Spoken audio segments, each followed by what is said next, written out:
ಎಲ್ಲರಿಗೂ ನಮಸ್ಕಾರ ರೀ.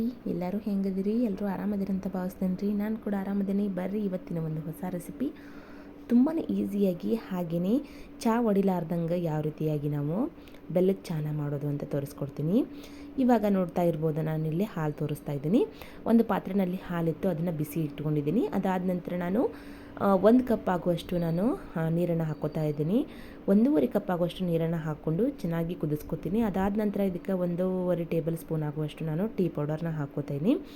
ನೀವು ಬೆಲ್ಲದ ಚಹಾ ಮಾಡೋವಾಗ ಹಾಲು ಹಾಕಿದ ನಂತರ ಒಡೆಯುತ್ತೆ ಅನ್ನೋದಾದರೆ ಈ ರೀತಿಯಾಗಿ ನೀವು ಒಂದು ಸತಿ ನಾನು ಹೇಳೋ ರೀತಿನ ಫಾಲೋ ಮಾಡಿರಿ, ತುಂಬಾ ಚೆನ್ನಾಗಿರುತ್ತೆ.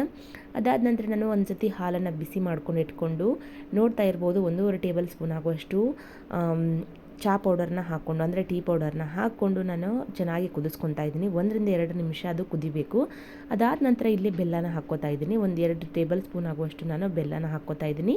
ನೀವು ಸಿಹಿ ಪ್ರಮಾಣನ ನೋಡಿಕೊಂಡು ಹಾಕ್ಕೊಳ್ಳಿ. ನಿಮ್ಗೆ ಚಹಾಕ್ಕೆ ಎಷ್ಟು ಬೇಕು ನೋಡ್ರಿ, ನೀವು ಅಷ್ಟನ್ನು ಬೆಲ್ಲನ ನೋಡಿಕೊಂಡು ಹಾಕ್ಕೊಳ್ಳಿ. ನೀವು ಚಹಾಕ್ಕೆ ಎಷ್ಟು ಇಟ್ಟಿರ್ತೀರ ನೋಡಿರಿ ಅಷ್ಟನ್ನು ನೀವು ಹಾಕ್ಕೊಂಡು ಬೆಲ್ಲ ಚೆನ್ನಾಗಿ ಕರಗಿದ ನಂತರ ನೋಡಿರಿ, ನಾನು 1.5 ಕಪ್ ನೀರಿಗೆ ನಾನು 1 ಕಪ್ ಆಗುವಷ್ಟು ಹಾಲನ್ನು ಹಾಕ್ಕೋತಾ ಇದ್ದೀನಿ.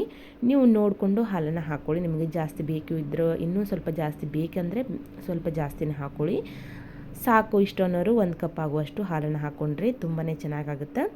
ಇವಾಗ ನೋಡ್ತಾ ಇರ್ದಿರಲ್ವ, ಈ ರೀತಿಯಾಗಿ ಹಾಲನ್ನು ಹಾಕಿದ ನಂತರ ನಾನು ಮತ್ತೆ 1-2 ನಿಮಿಷ ಈ ರೀತಿ ಉಕ್ಕು ಬರಬೇಕು, ಆ ರೀತಿಯಾಗಿ ನಾನು ಕುದಿಸ್ತಾ ಇದ್ದೀನಿ.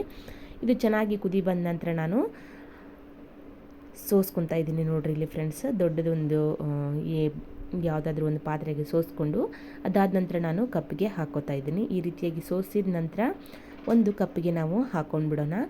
ನೋಡಿದ್ರಲ್ವ ಫ್ರೆಂಡ್ಸ್, ನಿಮಗೇನಾದರೂ ಈ ರೆಸಿಪಿ ಇಷ್ಟ ಆಗಿತ್ತು ಅಂತಂದ್ರೆ ಲೈಕ್ ಮಾಡಿರಿ.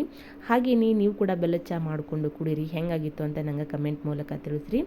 ತುಂಬಾ ಸಿಂಪಲ್ಲಾಗಿ ಹೇಳಿದ್ದೀನಿ. ನಿಮಗೇನಾದರೂ ಬೇರೆ ರೀತಿ ಗೊತ್ತಿದ್ದರೆ ನನಗೆ ಕಮೆಂಟ್ ಮೂಲಕ ತಿಳಿಸ್ರಿ. ಇದಕ್ಕೆ ನೀವು ಬೇಕಿದ್ದರೆ ಏಲಕ್ಕಿ ಮತ್ತು ಶುಂಠಿ ಇದನ್ನೆಲ್ಲ ಜಜ್ಜಿಬಿಟ್ಟು ಮಸಾಲೆ ಟೀ ಥರನೂ ಮಾಡಿಕೊಂಡು ಕುಡಿಬೋದು ರೀ ಫ್ರೆಂಡ್ಸ್. ಬೆಲ್ಲದ ಚಹಾ ಇಷ್ಟ ಆಯಿತು ಅಂತ ಭಾವಿಸ್ತೇನೆ ರೀ. ಮತ್ತೊಂದು ಹೊಸ ರೆಸಿಪಿಯೊಂದಿಗೆ ನಾನು ನಿಮ್ಮನ್ನ ಭೇಟಿ ಆಗ್ತೇನೆ ರೀ. ನನ್ನ ವಿಡಿಯೋ ನೋಡಿದಂಥ ಎಲ್ಲರಿಗೂ ಧನ್ಯವಾದಗಳು. Thank you for watching.